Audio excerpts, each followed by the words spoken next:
नमस्कार विद्यार्थी मित्रांनो, स्वागत आहे तुमच्या आपल्या यूट्यूब चॅनलवर। MPSCचा अभ्यास करणाऱ्या आणि सरळ सेवा भरतीचा अभ्यास करणाऱ्या सर्व विद्यार्थ्यांकरिता एक महत्त्वपूर्ण बातमी आलेली आहे। येत्या 6 महिन्यामध्ये मोठी भरती परीक्षा होऊ शकते। टप्प्याटप्प्याने ही भरती होऊ शकते। काल परवा आपल्या चॅनलवर एक व्हिडिओ प्रसिद्ध करण्यात आलेला होता। त्यामध्ये मी तुम्हाला काही महत्त्वपूर्ण बातमी दिलेली होती। त्या बातमीशी निगडीतच ही आजची अपडेट आहे। तेव्हा कमेंट सेक्शनमध्ये कितीतरी विद्यार्थी बोलत होते की असे होऊ शकत नाही किंवा याला 2 ते 3 वर्ष लागतील असं काही विद्यार्थी बोलत होते। परंतु बघा, आज ही अपडेट आलेली आहे आणि येत्या 6 महिन्यामध्ये टप्प्याटप्प्याने MPSC मार्फत मोठी भरती परीक्षा होऊ शकते। याबाबत आपण संपूर्ण बातमी बघून घेऊया। तर बघा विद्यार्थी मित्रांनो, ही आजची आपली अपडेट आहे।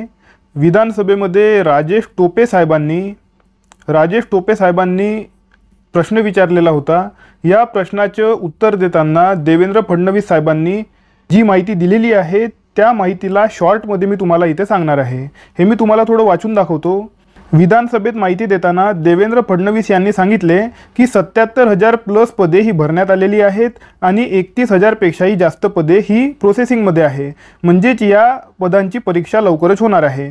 याशिवाय त्यांनी सांगितले की शासनातील गट क संवर्गातील पदे MPSC मार्फत भरण्यात येतील। यासाठी 6 ते 7 महिन्यांचा कालावधी लागू शकतो। त्या प्रकारचे पत्र MPSC कडून मिळालेले असून त्यांनी सुद्धा सहमती दर्शवलेली आहे। आमच्या सरकारने रेकॉर्ड ब्रेकिंग भरती केली असल्याचे यांनी सांगितले।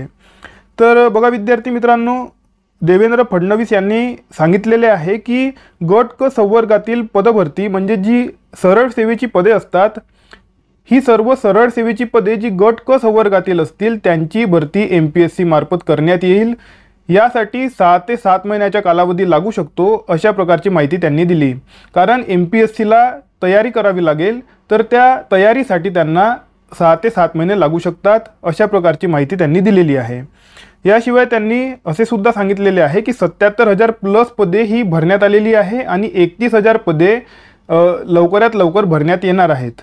ओके, 3 ते 4 दिवसाआधी आपल्या यूट्यूब चॅनलवर व्हिडिओ प्रसिद्ध करण्यात आलेला होता। त्यामध्ये मी तुम्हाला सांगितलेलं होतं की अभिमन्यू पवार साहेबांनी मागणी केलेली आहे की सर्वच्या सर्व सरळ सेवा भरती परीक्षा MPSC मार्फत व्हायला पाहिजे। आणि त्याच व्हिडिओमध्ये मी तुम्हाला हे सुद्धा सांगितलेलं होतं की बच्चू कडू साहेबांनी सुद्धा याआधी ही मागणी लावून धरलेली होती।